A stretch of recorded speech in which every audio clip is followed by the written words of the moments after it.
तो मैंने last video में आपको बताया था कि पूंजी दो प्रकार की होती है, एक तो निजी और एक उधार ली गई पूंजी।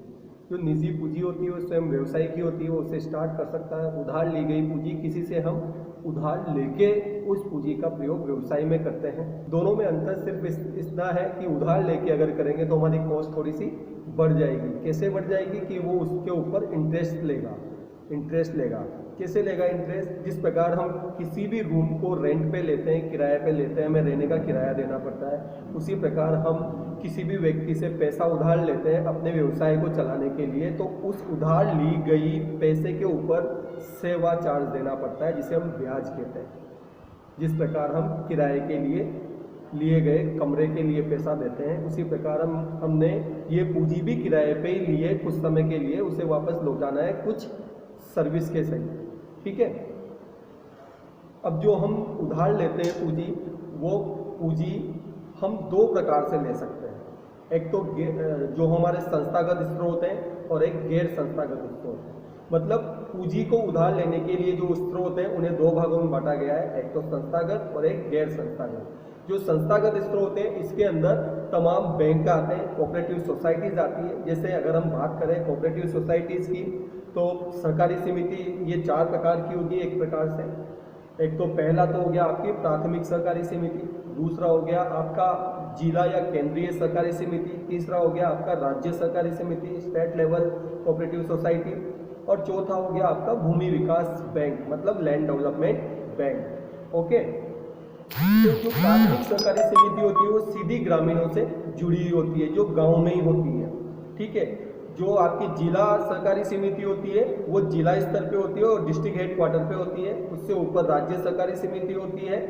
राज्य सहकारी समिति जिला सहकारी समिति को लोन प्रोवाइड कराती है, और जिला सहकारी समिति जो आपकी प्राथमिक सहकारी समिति है उसे लोन प्रोवाइड कराती है। तो इस प्रकार ऊपर से लेके नीचे तक ये पूरा चैनल बना हुआ होता है, जिससे कि लोन हमें लास्ट में प्राथमिक सहकारी समिति को मिल जाता है और वहां से सीधे किसानों को मिल जाता है, क्योंकि हर एक किसान जिले या राज्य स्तर की सहकारी समिति के पास तक जाने में सक्षम नहीं होते। ठीक है। अब आपके मन में सवाल उठता है कि राज्य सहकारी समिति के पास में फिर ऋण कहाँ से आता है? तो राज्य सहकारी समिति के पास में जो ऋण आता है वो नेशनल लेवल पे आपका आरआरबी है, रीजनल रूरल बैंक हम जिसे बोलते हैं, या नाबार्ड है, वहाँ से इनके पास एग्रीकल्चर के मद में ऋण आता है और ये इसे नीचे इस प्रकार से डिलीवर कर देते हैं। फिर दूसरे नंबर पे आते हैं बैंक में हम व्यापारिक बैंक की बात करें तो जैसे SBI बैंक हो गया, आपका PNB बैंक हो गया, जितने भी बैंक आपके चल रहे हैं इस समय पे काफ़ी कम हो गए हैं बैंक। मेरे ख्याल से 10 या 12 आपके कमर्शियल बैंक रह गए हैं, इनको और भी कम करने की दिशा में काम चल रहा है। चार बैंक ही रखेंगे आगे जो संभावना है। दूसरा है व्यापारिक बैंक तमाम हो गए, SBI को छोड़ के तमाम जो बैंक हैं वो सब व्यापारिक बैंक हैं। दूसरे नंबर पे स्टेट बैंक ऑफ इंडिया है, जो भारत सरकार का बैंक है। एक तरह से 51% इक्विटी इंडियन गवर्नमेंट की इसमें और 49% स्वयं बैंक की है। ठीक है। तीसरे नंबर पे आता है क्षेत्रीय ग्रामीण बैंक, जिसे हम रीजनल रूरल बैंक RRB के नाम से जानते हैं। RRB एग्रीकल्चर के साथ साथ में गाँव के अंदर एग्रीकल्चर से संबंधित कई सारे विकास कार्य करता है, जैसे रोड संबंधी कार्य, नहर संबंधी कार्य, इनके लिए भी मद जारी करता है। तीसरा आता है निगम में आता है कृषि वित्त निगम, राज्य वित्त निगम, कृषि पुनर्वित्त निगम, भारतीय कृषि साख गारंटी निगम। ये चार प्रकार के निगम है। चौथे नंबर पे सरकार आती है सीधी। अब गैर संस्थागत स्रोत की बात करें तो पहला साहूकार या महाजन ले लो आप, दूसरा व्यापारी या आड़तिया ले लो, तीसरा कृषक महाजन या बड़े किसान ले लो, चौथा रिश्तेदार ले लो। किसी से भी ले सकते हो जहाँ भी आपका जानकार वगैरह मिलता है, इसे हम गैर संस्थागत कहते हैं। ठीक है। अब हम बात करें गैर संस्थागत स्रोत होगी, तो गैर संस्थागत स्रोत में मैंने आपको बता ही दिया। सबसे पहले साहूकार या महाजन, ये क्या है, छोटे छोटे गाँव में ज़्यादा पनपते हैं। छोटे छोटे गाँव में कुछ सेठ होते हैं जिन्हें हम व्यापारी भी कह सकते हैं, वो ये सुविधा रखते हैं, लेकिन वो क्या है ब्याज बहुत ज़्यादा लेते हैं, इस वजह से किसान को बहुत भारी पड़ता है और वो इस प्रकार से उस महाजन के चंगुल में फंस जाते हैं कि वो उससे बाहर ही नहीं निकल पाते। ठीक है। इनके ऊपर, इस साख के ऊपर किसी प्रकार किसी का कोई नियंत्रण नहीं होता, सिर्फ महाजन का निर्णय सर्वोपरि होता है, वो आपको पहले बता देता है। ठीक है।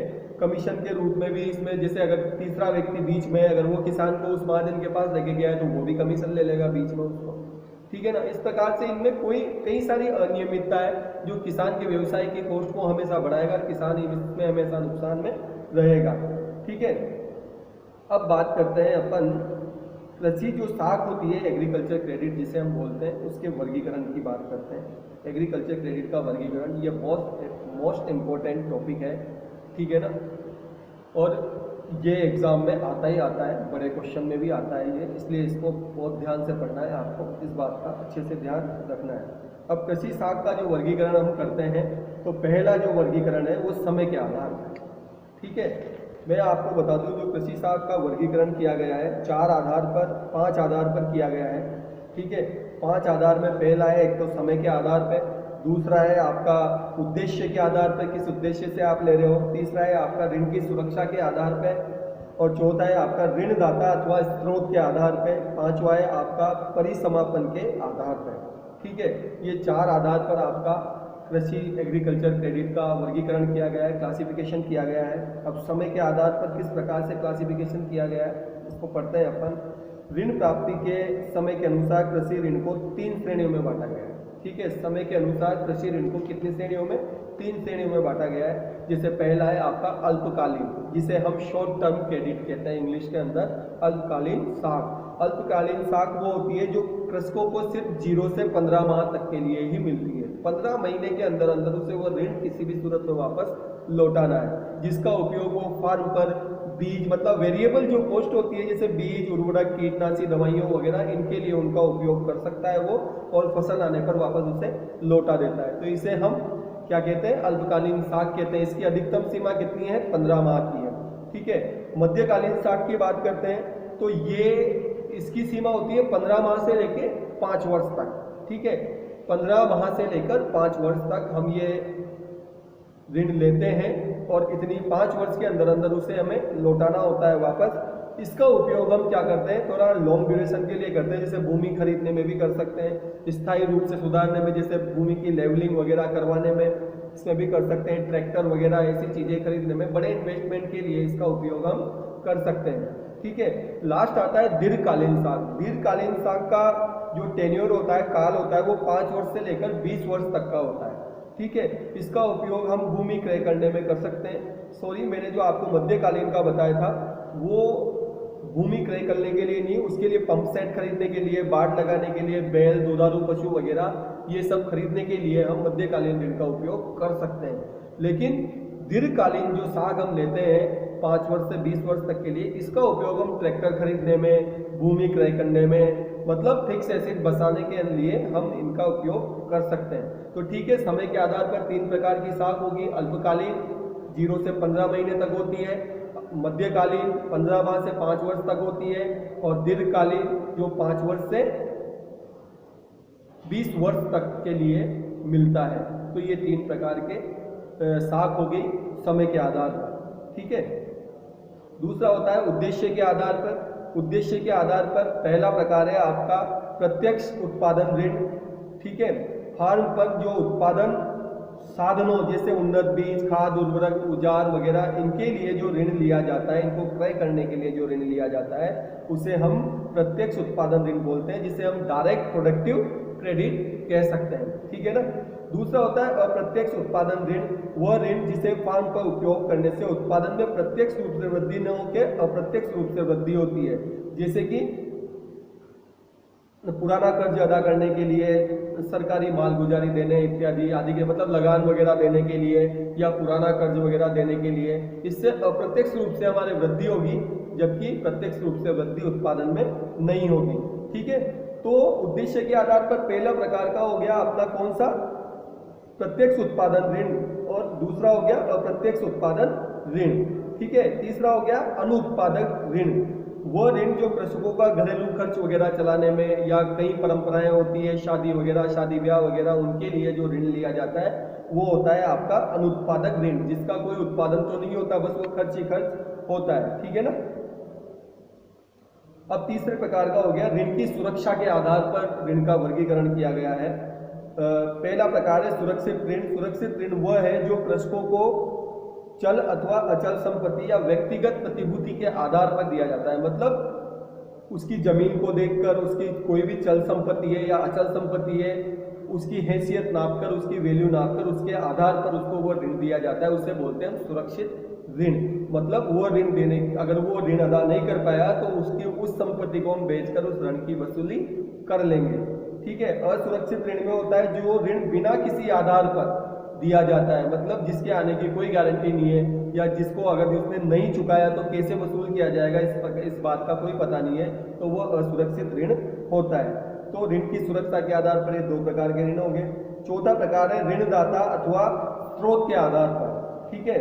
तो ये दो प्रकार का होता है, पहले हम इसके बारे में डिस्कस कर चुके हैं। संस्थागत ऋण जो सरकारी समिति, व्यापारिक बैंक वगैरह या किसी भी सरकारी संस्था वगैरह से, किसी भी संस्था से हम लेते हैं जो कि भारतीय संविधान के अंदर या भारतीय रिजर्व बैंक के अंदर रजिस्टर्ड है, इस सुविधा के लिए ऑथोराइज है, तो वो संस्थागत ऋण कहलाता है। गैर संस्थागत ऋण जैसे मैंने बताया था, साहूकार, व्यापारी जिसका कोई मापदंड नहीं है, उससे हम लेते हैं तो गैर संस्थागत ऋण होता है। पांचवा प्रकार है वर्गीकरण का, वो है परिसमापन के आधार पर, अकॉर्डिंग टू लिक्विडेटिंग के आधार पर। ठीक है। पहला है स्वतः परिसमापन ऋण, मतलब सेल्फ लिक्विडेटिंग लोन। वे ऋण जिनके द्वारा खरीदे गए उत्पादन साधन उत्पादन विधि में पूर्ण रूप से काम आ जाते हैं, स्वतः परिसमापन ऋण कहलाते हैं। जैसे बीज, खाद, उर्वरक, कीटनाशी, दवाइयाँ आदि के लिए ऋण प्राप्त करना। ठीक है।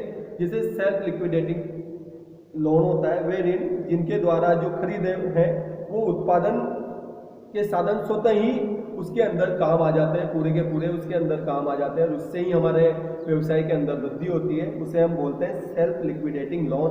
और दूसरा होता है आपका नॉन सेल्फ लिक्विडेटिंग लोन या फिर पार्शियल सेल्फ लिक्विडेटिंग लोन भी कह सकते हैं इसे। वे ऋण जिनके द्वारा क्रय किए गए उत्पादन साधन प्रत्यक्ष रूप से उत्पादन विधि में काम नहीं आते।